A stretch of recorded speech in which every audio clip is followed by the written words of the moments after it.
do 30 of those blow breaths, which are just through the mouth, powerful exhales, 10 deep inhales and exhales, and then concluding with a breath hold. So, okay. So one thing that so again, I'm taking myself through this process of like, I'm in the kitchen, I'm trying to figure out what I want to eat, I'm trying to let my body lead. I'm starting to feel a little anxious. I'm starting to feel overwhelmed about like this body-led eating thing, getting out of strategy. This feels so complicated. This feels like it's, unreachable. It's silly. It's, like this is what your mind is going to say. Your mind is going to think that this is silly and weird and, like just grab something. Hey, it's Nichole Kellerman-Worth, CEO of wildbealive.com, where we help women get on the same team as their bodies so they can feel and look their best.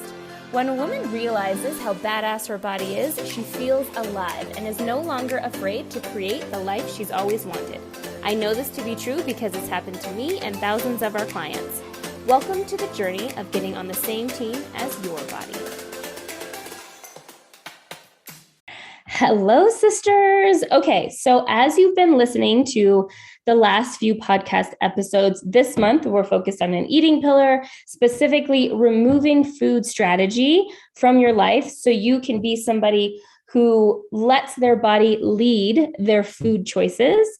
Because as you have learned, our bodies are always evolving and growing and changing.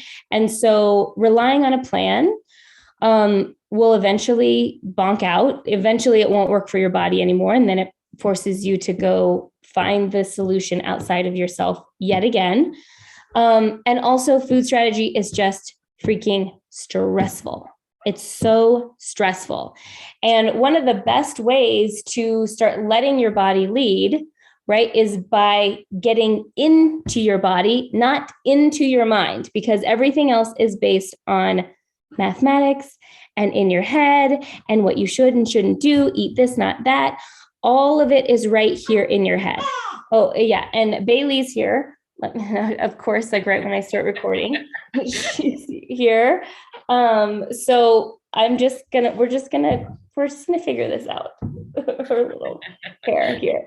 So anyway, as you know, if you've been following Wildly Alive for a while, you know that one of our very most basic, easy tools on how to get into your body is by just touching your chest. Touching your heart releases oxytocin, and then you naturally breathe and get down into your body. So for a Wildly Alive expert this month, we're bringing forward a breathwork facilitator to help us get more present into our bodies, right? Like that's the key, is that you can't strategize how to do body-led eating. I mean, we give you some tools, right? We give you the hunger scale, we give you the food lover concept to start kind of like exploring how to drop in, but it's not like a 3-step plan. Your body is always talking to you. She's always here. She's always communicating to you. But if you are in your head trying to either figure out what you should and shouldn't eat, or what is my body trying to tell me, you're just going to get lost in the entire process. The key is to shut the mind off. And then what will happen is the intuition will come through. The wisdom of the body will start to come through. So that's why I brought Dennise on, because I felt like this is a really great tool that we could start talking about, is like actual breath work and actual what do you like, a rhythm, like certain ways of breathing that kind of help you drop into your body. So yeah, Dennise, I would love for you to like take the mic here and tell us a little bit about you and breath work, and like maybe somebody who is like unfamiliar on what breath work really is, aside from just like breathing. Would love to just like get a little intro from you on that. Yeah, for sure. Thanks so much for having me here. I'm excited to be here. So I am a Toronto realtor. I also am a breathwork facilitator, and breathwork was a really fundamental piece for me to really understand what it meant to get into my body. I struggled with really disordered eating habits, like from a teen and all the way throughout my 20s, and went through like a number of very traditional, conventional types of therapy. And I remember, like, from a cognitive discussion standpoint, people telling me that I needed to get into my body to be able to heal. And I, for years, tried to think my way out into that. I was like, okay, well, what are the 3 steps? Please write them down and I will figure it out from there. And, you know, as you said, it's like, you really need to get out of your mind, and it's more something that you have to experience. So fast forward about 7 years later, I was introduced to breathwork, and breathwork is really like an ancient modality. It's been around for so long, and there's so many different types of breathwork. You know, a lot of people who've done yoga, I'm sure, have experienced different types of breathing techniques that are integrated into that practice. You will see professional athletes doing different types of breathwork to increase their performance and recovery. And it can also be used in a therapeutic way. But for me, one of the most important components for breathwork was that it almost like overrides that mind component and gets you into the body. It gives people something to focus on that allows you to bring your awareness down into your body. And when we are consciously controlling and changing our breath for, you know, an extended period of time, we can start to shift our emotional states and start to shift our consciousness and our awareness, which really allows us to kind of shut out the outside and bring our awareness in. So there are 2 kind of, like, when you're using breath in a more therapeutic way, which is what we'll talk about a little bit today, there's shorter sessions that are like 8 minutes or less. She's so cute. Or longer, more meditative sessions that would be, you know, 15 minutes or more. And one of my best or my favorite explanations about breath work is like visualizing a toddler, because our breath is such an indication of our emotional state. And when you think of like a toddler in a supermarket having a full-blown temper tantrum, they are like, you know, hyperventilating, breathing in this very elevated state, and the way that they're breathing is perpetuating that emotional state. And so we can kind of use that science to reverse engineer things. And if we are feeling really heady or like overthinking, ungrounded, or anxious, we can introduce breathing patterns to induce relaxation and calm, to get us out of our head and more into our body so that we can access, you know, our intuition. You know, it can be very healing. It can be very healing. Yeah. Yeah. And it's like a great tool to really start looking at, like, well, oops. I'm also nursing her. She just joked a little bit. So we're really just like going with the flow here. The thing that I love about it is it's so simple. And I think people want to over analyze what it, you know, the power of it. It's like, oh, breathing, really? You okay? Yeah. But it's like, it really does work. Like, this is what again, you'd be like, oh, well, just, it's breathing, really? Like, this is what's going to help me, like, have a healthier relationship with food. But I'm serious. As like, when I started I'm going to give a really quick story of just like learning to breathe, because I've just been very stressed out most of my life. I was just like a very high anxiety, stressed out person. And I lived in the city, then we moved up to the mountains, and I had a personal training business, and I would drive down and commute down into the city for 2 hours, like 2 days a week. And it took everything out of me. I would be so tired coming home. And what I realized is I was just so stressed the whole time, and I don't think I was really breathing. So I was like, okay, well, you know what I'm going to try to do? When I'm driving down to my personal training clients, I'm just going to focus on relaxing my breath. I'm going to turn on some like spa music in my car for the drive, and I'm just going to practice calming my body down with breath. And lo and behold, I was so surprised by the end of the day, when I set that intention at the beginning of the day, with those days that I drove down there, I felt like I had 10 times more energy, because I think I was just like shallow breathing, stressed out all the time, and just like running from like client to client in my car, going there. And just the mere focus of like, let's just focus on breathing. That's it. Just breathe. So simple. And how much energy I had without even changing anything except for that. And you hit the nail on the head there. It is such an amazing life force. And, there are a number of activating breath patterns that you can do that in my opinion, are just as effective as, having that, an afternoon snack or, an additional coffee. So you totally can use the breath to energize. But I love what you said about, just taking that time to bring some awareness to your breath, because breathing is one of the few functions that we, happens automatically, but we also have control over, with, our heart beating, or a lot of other processes that are going in our body. We don't have the ability to speed it up, slow it down, to utilize it in a way that can make a very powerful shift. And I think also in our society, a lot of us have never really thought about how we're breathing, and we're often breathing into our chest because maybe we're sitting in desks and not sitting up properly, or we are anxious, and so when you're anxious, you are really just like breathing into this area. And so is it the breath pattern that's causing that emotion, or is the emotion causing this fragmented kind of breathing pattern? But what happens is it becomes kind of cyclical, and you're kind of in it, and it becomes your everyday experience and way of being. And something as simple as just bringing some awareness and really some attention into breathing deeply in your belly can shift your state, as you said, so dramatically, increase your energy, and have a massive impact on not just your day, but your life overall, right?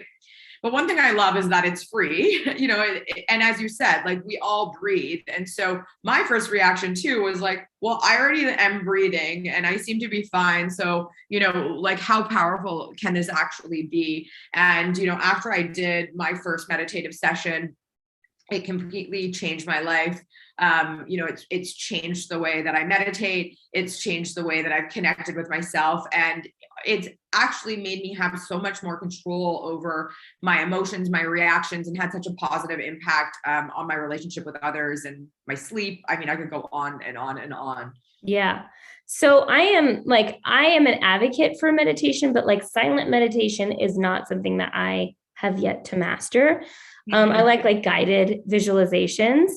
So would you say that like breathwork is a really good, like, I could see myself, I just need like a little direction, in terms of like, again, like with the meditation, like complete silence is still very challenging for me. But if I even just have a little bit of music or a little bit of guidance, then I can complete a meditation. And I could see how breathwork, I mean, that is actually more appealing to me. Breathwork is more appealing to me than like just sitting in silence.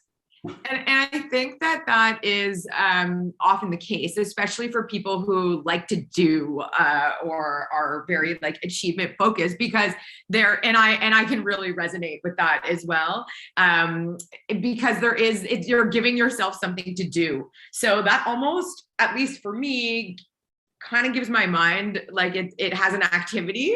So the dropping into the body, instead of that becoming fully the objective, is like a byproduct of the process. I'm curious though, and you said something I think is really important is that you enjoy to do guided meditations. Do you find that after a certain amount of time in the meditation that it's easier for you to kind of drop in, like when or is it the beginning that that you find that there's a little bit more resistance to starting? That's a good question. I mean, I think it depends on the actual visualization and where it's taking me, Yeah. Am I bored with it? Am I lost with it? Like, is it good content? I think that has a lot to do with it.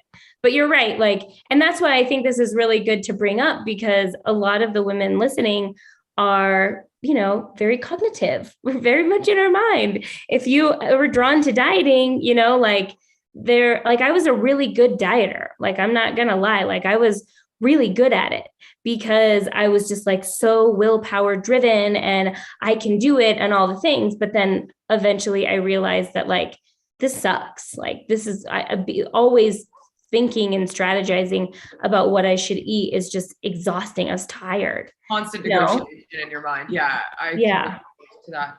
Yeah. The reason I asked about the meditation and because I can really agree to that cognitive component. And I think we're really conditioned in society to value that skill set. And, you know, I think the way our education system is set up is very cognitively based. And one of the reasons why I asked is if you find you're more open and the end of a meditation is because for me, breathwork is such a beautiful entry point into meditation, because I find personally when I don't do a breathing exercise prior to starting a meditation, whether it's guided or silent, I usually spend the first 5 to 7 minutes trying to get out of my mind and into the meditation.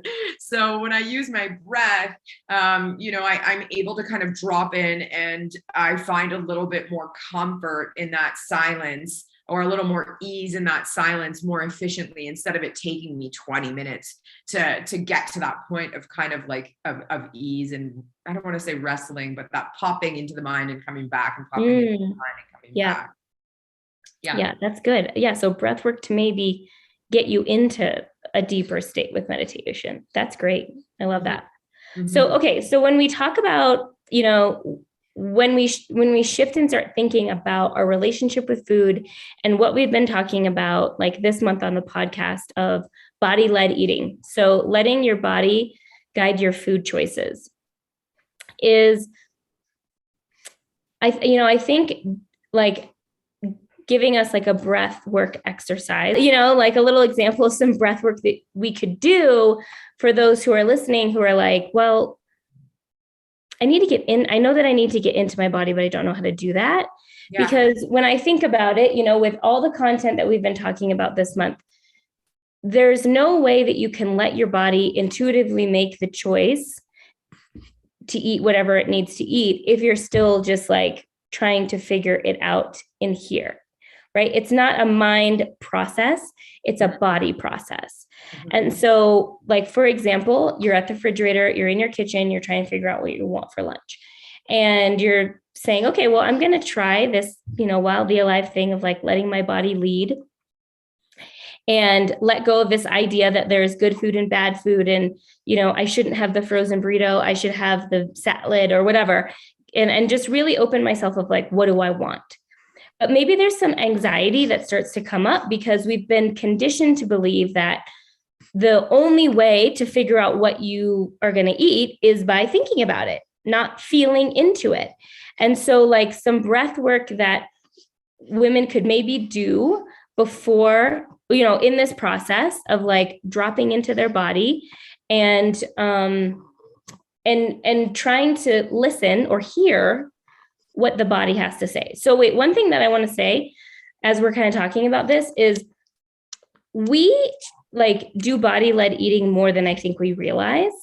So when somebody, like say you're trying to figure out what you want, where you want to go to dinner, maybe you're going to go out to eat somewhere. And someone's like, oh, do you want Italian or do you want Mexican or do you whatever? There is actually a body piece to that. But, and it's nice because sometimes, and if somebody else is asking you a question, it's easier for you to kind of have this knee-jerk response, which is more of an intuitive body response than like, well, with Mexican food, you know, like, or, you know, like, oh, well, there's usually a lot of calories in pasta and, you know, I shouldn't be eating. Like if somebody's asking you, do you want this? And you're like responding, that's actually an intuitive response. So, or like when you say to yourself, what do I feel like eating right now? When you say that, when you like, what sounds good, you're actually tapping into the body and then the body will usually respond, but then we can shut it down and be like, well, actually, I already had this today. Maybe I shouldn't have this or yeah. Right. So I just want to like put this out there is I think the concept of body-led eating sounds great to a lot of you, but then you're like, but how the hell does it even work? Like, I don't even get it. But you do it way more than you realize. You do it when you and your coworkers are trying to figure out where you want to go to lunch. You do it when you're like, what sounds good? What do I feel like having? When you ask yourself those questions, or somebody asks you those questions, you're actually tapping into body-led eating at that time. But again, the key is to not go into strategy. So, okay. So yeah, do we want to do a little breath exercise? Yeah, for sure. We'll do a little exercise. So don't do this driving. Make sure that, I think you want to be sitting. And I think it's a really good exercise to just quickly get you out of your head and checking in with, what's a fit for you in your body.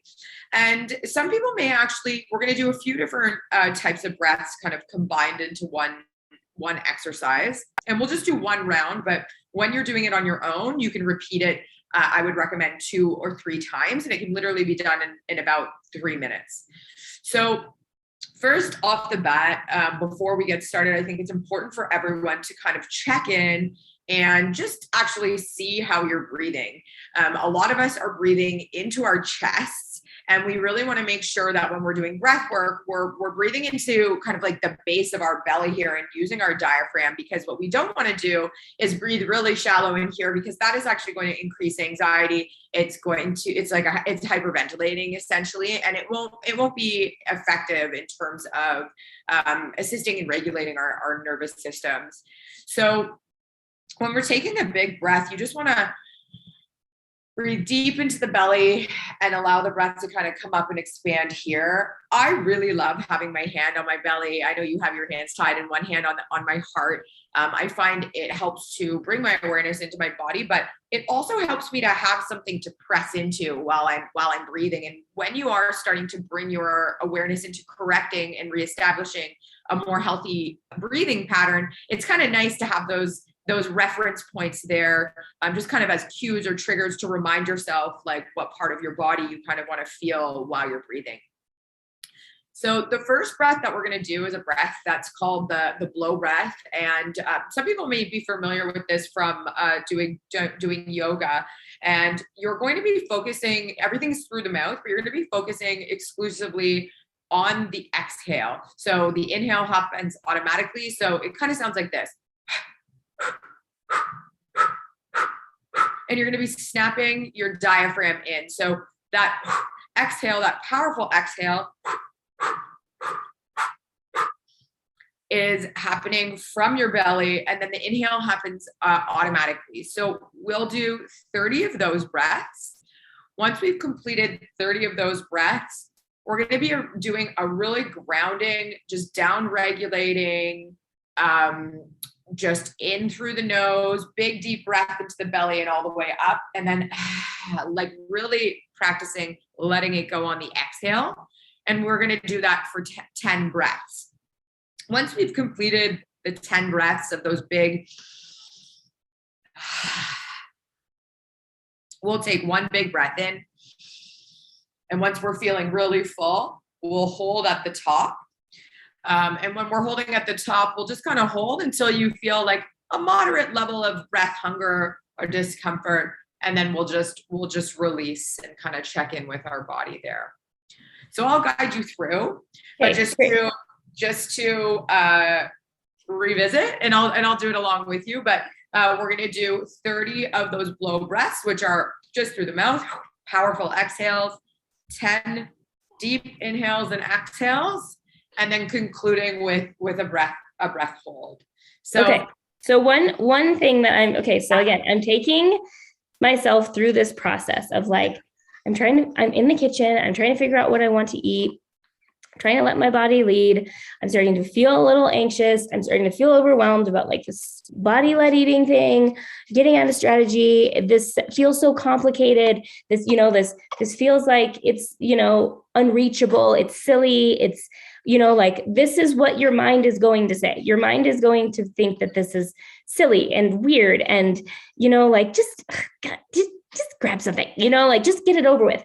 But if you really want to be somebody who has a good relationship with food, one that feels peaceful, one that feels like just not work, not a struggle.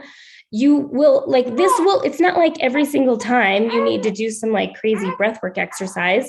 This is just to help you start tuning into your body. Okay. So it's just one tool. Well, she's very tense right now. Like she needs to relax her legs. She's like, I'm not sure about this breathwork thing, Mom. Yeah, we'll see how she responds with me doing it. But like, just be open, just be open. And I know the ego's resistance, especially when it comes to food, of like, just being a little like snarky, like, you want me to like, I'm actually thinking about you actually doing this in the kitchen. And your mind is going to be like, just, and just take a deep breath. Like, it's funny. Just like relax, soften, and just be like, can we just give this a try? I'm not saying anything magical needs to happen, but let's just like play. Let's just see. Let's just explore other ways to have a relationship with food that I never had before. So you have to be open. Okay. Just really opening yourself up to it. Okay. All right. Yeah. You made such a good point there, because you know what, even still for me now, sometimes when I do breath work and personal work like that, my mind really does want to get involved and is like, no, we don't need to do this. It's not going to shift or change anything. And as you said, it's just that being open. And the more that you learn to connect into yourself, the less you need to do these longer exercises. I feel like it starts to become more and more accessible to you as you practice kind of using that muscle, right? So this is, I think, as you said, not something that you feel like you need to do forever, but it's just something to try, and it, and it may or may not work.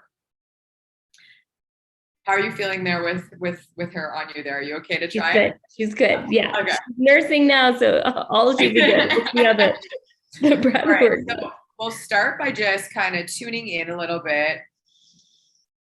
Just taking a deep breath or two together, breathing in and out. Another deep breath. Beautiful. So we'll start with just breathing partly in, filling up, and then starting with the blow breath, 30 breaths.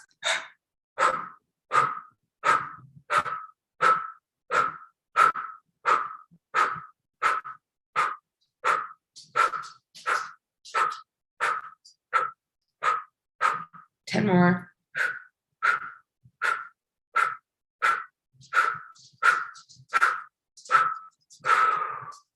Switching to your deep inhales and exhales. So breathing in through the nose and out through the mouth. That's 1. 10 times. So 9 more. 2.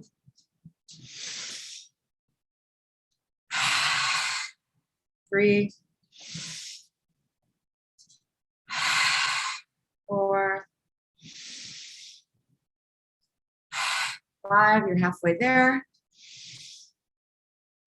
6. 7, really letting it go on those exhales. Letting it go. 8, 2 more. And then 10. Letting it go on the exhale. Now doing your final breath in. Filling up and holding. Just finding stillness in that breath hold. Just tuning in. Allowing yourself to kind of feel into that stillness you've created. And just noticing your body. And allowing the breath to release whenever you feel it's comfortable for you.